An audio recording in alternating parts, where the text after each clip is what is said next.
धोखे में न रहना बच्ची, मेरे शब्द आपको बाद में याद आएंगे। सियाणियां दा आखा आंवलियां दा खाधा उस वक्त नहीं, समय पाके मालूम होता है कि बहुत लाभदायक था। Now is the proper time, हम अपने साधु से समझ लें कि साधु गुरु की कदर उसके भावना को, उसके विचारों को, उसकी साधना को, उसके विवेक को, उसके वैराग को ले लेने में है। और फिर एकांत में जाके हम कमाई करें, एकांत में हम जाकर के जुटे लगे। दृष्टांत याद रखना, दूध में जामुन डाला हुआ है, जब तक आप इसे एकांत में नहीं रखेंगे और कोई हिलाए नहीं तब तक ये जमेगा नहीं। मैंने कई बार कहा, अगर दूध को रात को हिलाता रहे, बिल्ली हिलाती रहे छिक्के पर, तो ना वो दूध रहेगा ना वो दही बनेगी। क्या होगा? घेर मेर हो जाएगा, वो फिर जिस्म धोने योग्य हो जाएगा, पेट में डालने योग्य नहीं होता।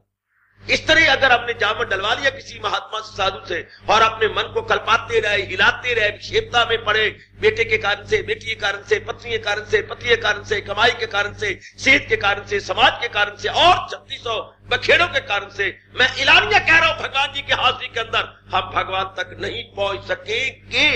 चूंकि महाराज जी ने इशारा किया, पहुंचते वो हैं जिसको न हो फिक्रे चुनाव चुनी, कहे योग का उसको मसनद नहीं।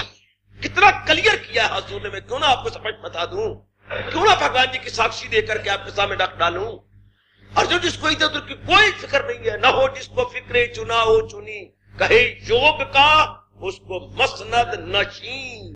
अर्जुन वो योग की चरम सीमा को जा रहा है, वो योग की चौकी पे बैठ गया है जिसके मन के सफुरने और चिंताएं खत्म होती जा रही है। कितना गजब का थोड़े शब्दों में भगवान ने फरमान है, न हो जिसको फिक्रे चुनाव चुनी, कहे योग का उसको मसनद नहीं।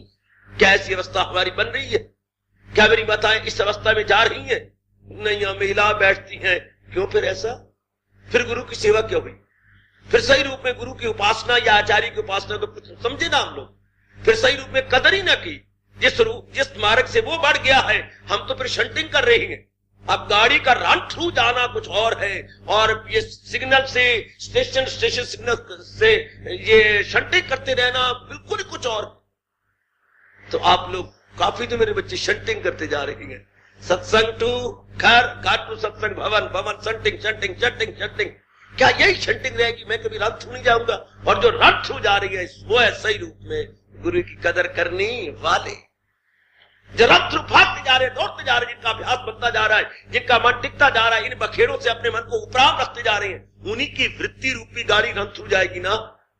और जो अटक गए तो कई दिनों तक अटक गए, वो अवस्था बनाते बनाते ही दिन लग गए, कभी किसी कारण से कभी किसी कारण से। बस अंदाजा लगाइएगा बच्चे, मेरे होते हुए जब तक ये आपका साधु नजर आ रहा है आपको, आप मालगाड़ी ना बनो, रन थ्रू बनने की कोशिश करो।